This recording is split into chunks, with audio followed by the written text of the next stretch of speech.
Alright, so we're doing this a little bit differently this time. I went to try and record another episode update for you, and the audio corrupted. But we left off on the Obra Dinn with a body that had been ripped in half.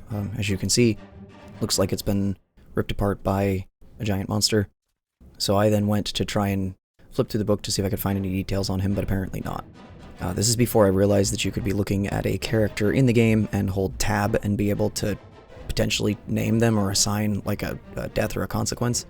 I think you have to wait until the scene plays out before it fills in the page, like it is doing now, so that you can insert how it was that they died. In this case, this particular person was torn apart. I also didn't realize that beast or enemy were up at the top, so had to go and kind of look around and double check. I was trying to see if there was something else going on with the pages, but it turns out, no. There are also 3 seamen who got thrown overboard, whom I know nothing about at this point, but I'm sure I'll figure that out as time goes. We've got another body on the deck. This animation, chasing it around, is very cute, but it takes a little bit, and I've found out that if you walk away from it, it doesn't exactly work. Like, you have to stay with it, otherwise it doesn't go to the next spot. So here's where we find out that this particular gentleman was blown up by an explosion. I think they were talking about like throwing something laden with gunpowder or some sort of like a spark or shoot or whatever have you. They're definitely bringing guns up to the top to try and take down what I can only assume is a kraken. But, you know, how do mere humans fight off something that's basically an unknowable beast? Still at this point don't know, but it sounds like the door opened and allowed me out. There we go. We can finally go below deck. Down here is where things get a little bit interesting, because we've got a couple of pieces of evidence to pick from. First, we've got this crushed body here underneath this cannon, and a little bit of damage there on the walls. And second, we've got this blood stain with this other corpse in a bedroom. So I've got 2 things to look through. I figured I'd poke around just a tiny bit downstairs to see what's going on. But ultimately, I go back to the cannon to see what's happening there, because that was the most immediate thing that we had. So it looks like one of the cannons got buckled and sort of rolled and fell into the wall and killed some guy by breaking his neck.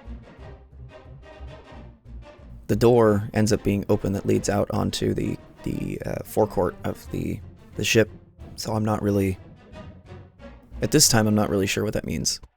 At least as of when I was playing it. Obviously, this is in retrospect because the audio messed up, but... So I've got a gent who's crushed by a cannon, and then I have this gent here who I can't quite place at this moment in time. There is another body on the floor. This body is missing its head and its shoulders. And so after the weird mist does another loop, and the animation finishes, we're able to go and check him out and see that he was shot by the cannon that is currently being squeezed by the beast. I guess that means that technically he was killed by the beast, but you label his death due to cannon fodder. Interestingly, there are, I think, 4 dead bodies somewhere in this sequence, but I only found maybe 3 of them, if I'm remembering correctly. Yeah, there are 2 of them listed here, but I have no idea where this second gentleman died. So I'm gonna have to probably go back and take a second look. This is when I figured out that I could finally flip through and look at the people in the book just by looking directly at them. I was having a hard time getting to that gentleman in the back there, but I knew that he was going to be the next one. This is me looking for the other body of the other dead person who's not the one crushed by the cannon, but I didn't find him. I don't know where I might have missed him. I have a thought as to where I might have missed him, but I have no actual idea. Finally, then, I decide to progress forward and light up another one of these and investigate the man crushed under the cannon.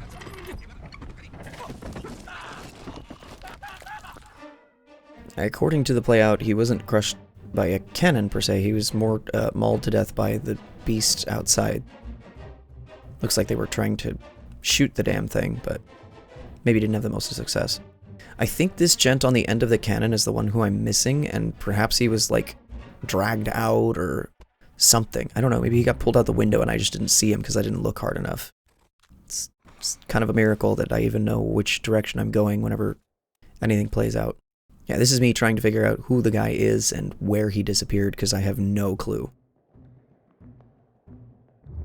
Anyways, so then we leave the below deck, and we move on to continue the investigation with the other body after inspecting a couple of the cabins to see what other latent damage resulted.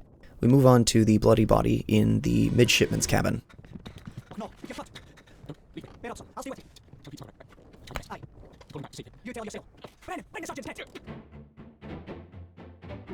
Okay, so we run across, I think that's might be Northcutt, the second mate, or like captain's assistant or whoever it is, vice chair. We run across a number of people. It's evident that there's more to this story than just this one guy who got stabbed, but he appears to be losing a lot of blood. It looks like he got stabbed right here at the base of the stairs, although what all was going on is still kind of up in the air for debate. This is in Chapter 9, The Escape, which tells me that it's after the Beast and after the Doom. So here I am kind of looking through and trying to figure out who these people are and how they relate. Allegedly, I had enough information to figure out who the one gent with the beanie was, the one holding the rifle in the picture, but I didn't feel as though I had that information at the time that I went and was playing through this. So we've got one dead gent on the floor. We come to find out that he's been clubbed over the head, and he has a gun in his hands. I was confused during this particular sequence as to where the captain was the whole time, but perhaps that was just me. Eventually, though, I believe it does become clear. I can't go up the stairs, so there's nothing else for me to explore, but I was poking around to see if there's anybody coming down. So, we've got another page. It's an interesting way of sequencing a game because it requires you to look at the effect and then kind of like reverse engineer cause. But things don't get like, you know, stuck out and obviously painted for the viewer. So you kind of have to make some assumptions as you go through.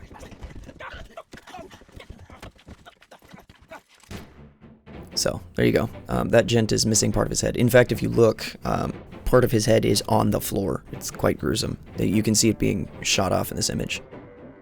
The nice thing about all this being like low-res, old-style computer graphics is that you can see what's going on, but none of it's like super obviously gory or anything like that.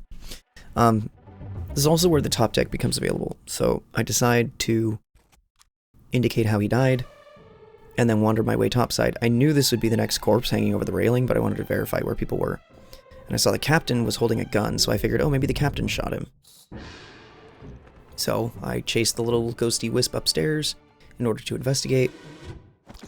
And sure enough, as we go, you hear the telltale sound of a gun, but it's not coming from the captain. Instead, it appears to be coming from one of the ladies. Don't know which one, because there are a couple of them who were passengers on the ship. But I figured, okay, at least I know that it was one of them. Now the captain, for his part, does have his gun out, but he does not appear to have pulled the trigger. This also allows us to look below deck and see who is attacking the midshipman, I think it is.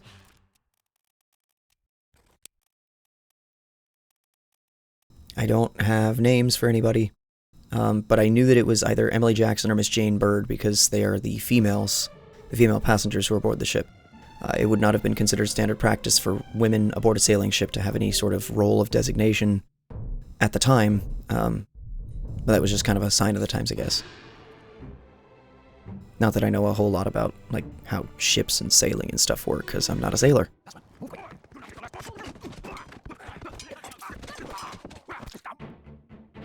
So, Paul is told to look out, which means that one of these people has to be Paul. I'm just not sure which at this moment. I'd have to probably go back and take a second look. I don't know that I ever really concluded that one of them was called Paul. I was doing my best to pay attention to information, but when you're dealing with 60 people, I think is the total, there's a lot that's left to be desired. Anyways, that might be Paul, the gent there who gets stabbed. This is the other body, and he's missing an arm down below deck. And this is sort of what kicks off this whole mutiny charge and the whole escape thing. So I decided I would go and investigate who he is and what's going on.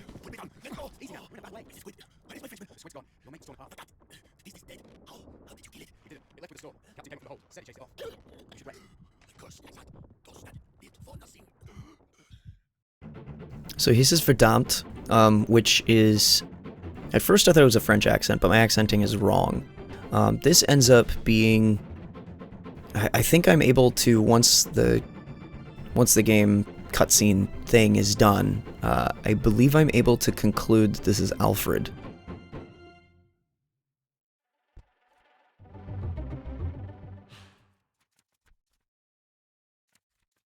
Yeah, I happened to look through, so in looking at this, I thought that that might be Charles, the one with the tattoos, as the bosun's mate, because this is Alfred the bosun. And he's ripped apart by the beast.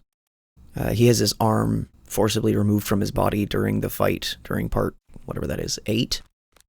Part 7, I think. I think parts 7, 8, and 9 happen pretty much on top of each other. Part 10, the end, is sort of like at the very end. I was trying to determine who was who, and I was looking around at outfits to see if there's any consistency among them. And it turns out that there is some consistency. And then I saw ES, and I went, I wonder. Somebody had to be aboard the ship in order to draw all of these people, so I eventually figure out that that is the artist's name. And I come back and I call him out for who he is. I thought that was Edward Nichols, the second mate. I don't think I was correct on that one. I did know, though, that the 3 standing on the stairs had to be 3 of the same sort of person. There it is. I figured out Edward Spratt is the artist. This is when the game tells me that essentially I have no business poking into the 3 of these people. So I look back at how this guy dies, and I still have not put together that his name is Paul, but eventually I will conclude that he's got to be one of a group of people who are all dressed similarly. It turns out that attire is very useful for this. I'd already figured out that one of them is a midshipman. I figured out another was a midshipman, so I made them unknown midshipmen just to kind of keep my cards straight. I thought that he might be the ship's steward, just based on facial expression, but that was perhaps a hasty decision for me and should not have been made. This, I figure, is the helmsman because he's the one holding onto the steering wheel. I was incorrect in saying in the previous episode that there was no helm. I thought the helm would be up on top of the rear quarters of the captain. Turns out, no, the helm is located in front of the captain's quarters on this ship.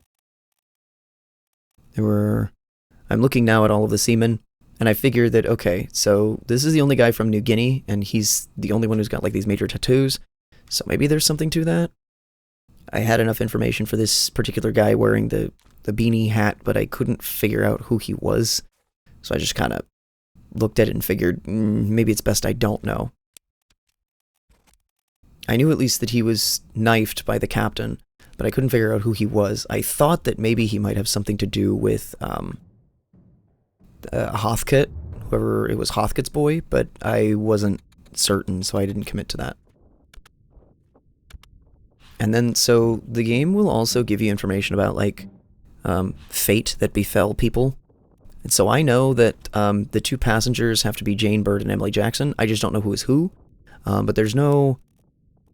If I picked that they're alive, I don't have any idea as to where they might have gone, because there's no... I'd have to, like, look at the map and maybe take a guess or infer, but I didn't bother looking at the map to try and conclude that. I was using information on the mate cabins to figure out who was who and sort of where they came from, trying to figure out who the midshipmen were, as though they have anything to do with this as well, and then just general investigating the space. At this point, I think... Oh, that's right. So I walk to the front.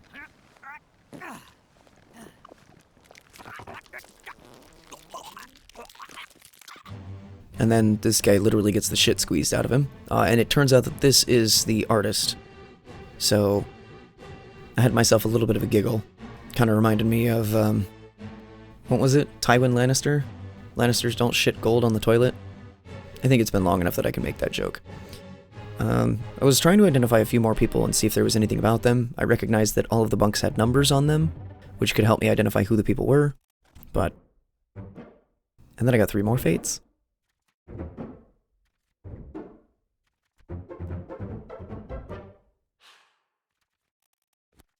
And there we are. So now I'm flicking through trying to see if I can figure out anybody else while I'm still staring at the book, while it's still fresh in my head. I don't think I was able to draw any further conclusions here. I did know that there was one extra section of the Doom, I think, that I didn't quite have, but I'm not really sure when or where that might have popped up.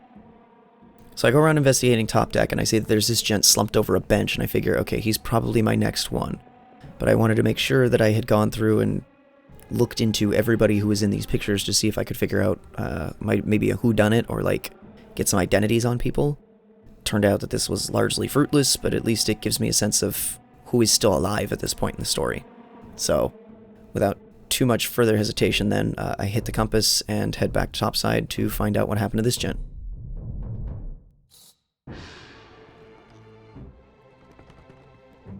Again, the animation plays. Cute. Takes a little bit. Finally.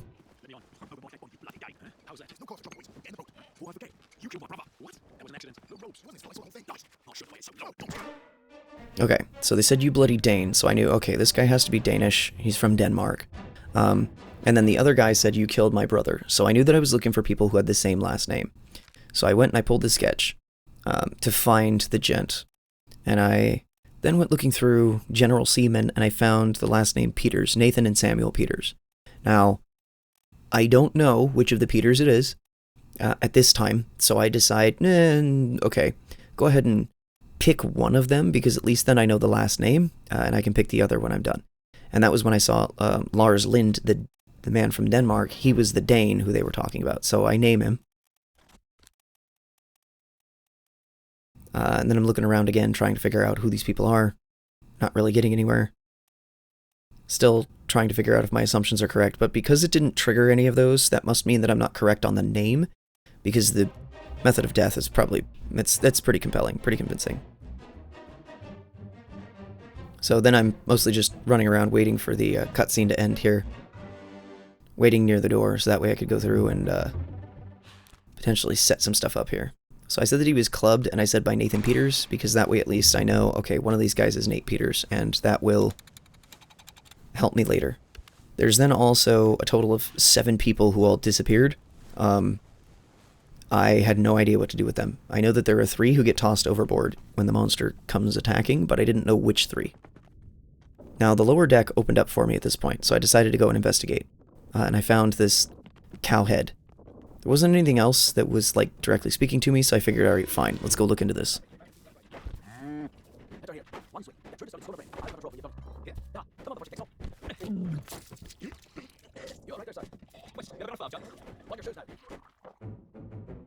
So, I heard that, and they said Charlie. So I went, okay, Charlie has to be this one of these midshipmen.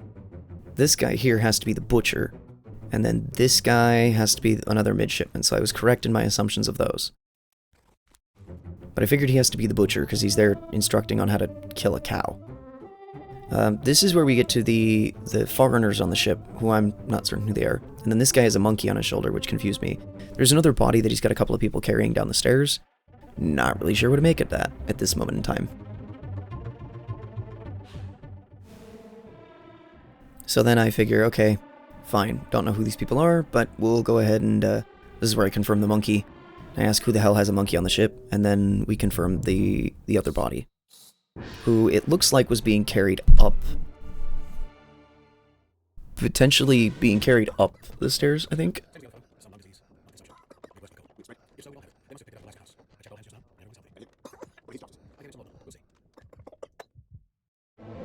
Yeah, so this guy had to be the surgeon, and this guy had to be, I knew how he died, I just didn't have a name. This guy, I went, okay, so maybe it's the third officer, because I don't honestly know. There's another body bag that's wrapped up down there.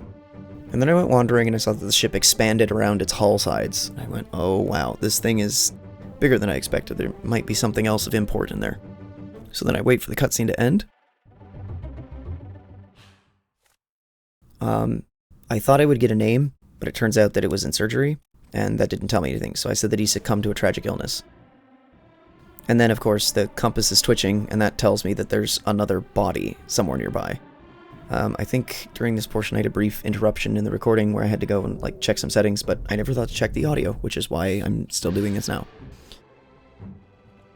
So the other body ends up being here in a body bag at the base of the stairs. And this was originally where I had wanted to end the recording, but then I checked my audio file and realized, oh crap. And now we find ourselves here, after all of the audio issues that I encountered in the last one. So I'll give you, I don't know, 1 or 2 of these, and then we'll be on our way.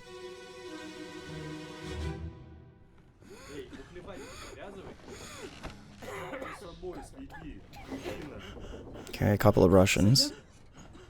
Arabic?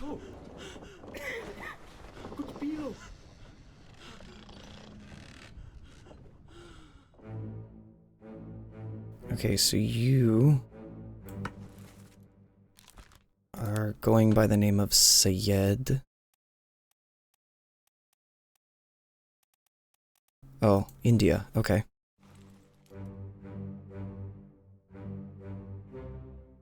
You're Russian?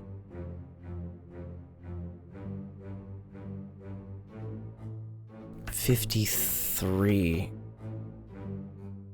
So you must be number 53 on the list then, right? Wasim? Okay. You guys are awake. All of these beds have bodies in them. This is 47.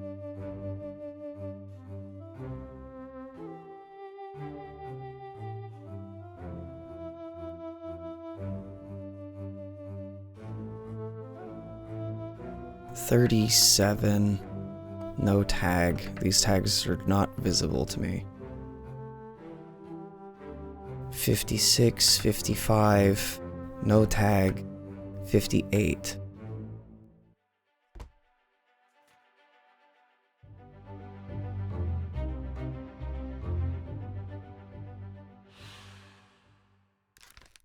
He... illness, I think? Okay.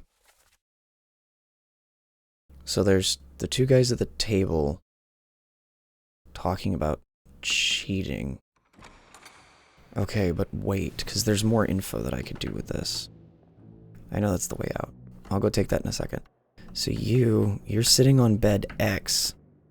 This is 54. This is 51. So you are 51. Oh. Okay.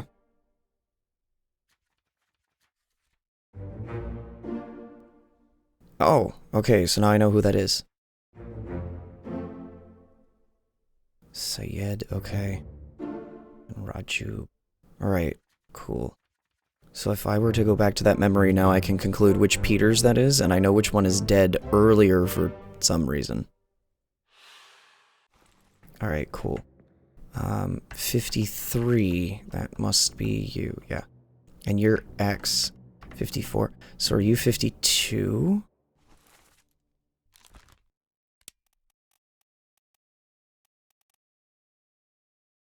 Are you... Akbar? Maybe.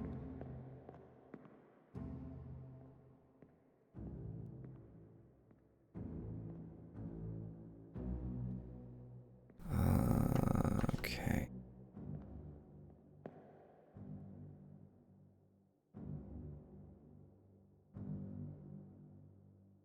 So you three are playing cards and accusing each other of cheating. Got it. Okay. So you...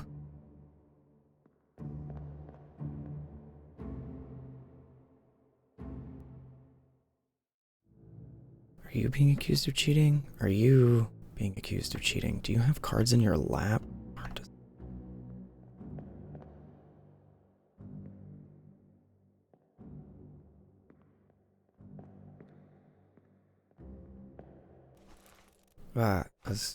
Flat out not what I wanted. Where's my table of contents? We're here in Bitter Cold part, like, 2 or something? Oh, part 1. Stop your cheating, worry about yourself. So one of you...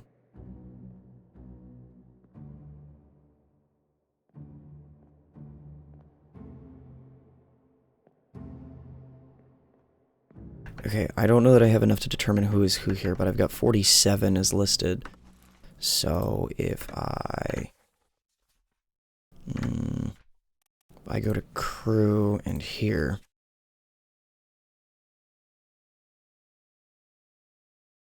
So 47, where are you? Alright, so I have Volkov, Nishkin, and Toporov. Okay, so all three of you are here playing cards. I just don't know which of the three of you is sitting where, and I don't know who talked to whom else, but that's fine. Alright, this actually gave us a fair amount of info. This also tells us who is still present and alive at this point in the story. So,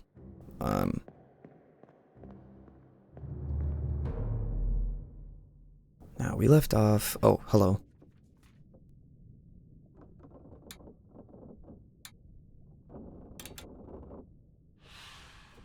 There's 3 dead. Large cow, okay. So does that mean that I've solved this then? Because we've got the cow and we've got these 2? Cool.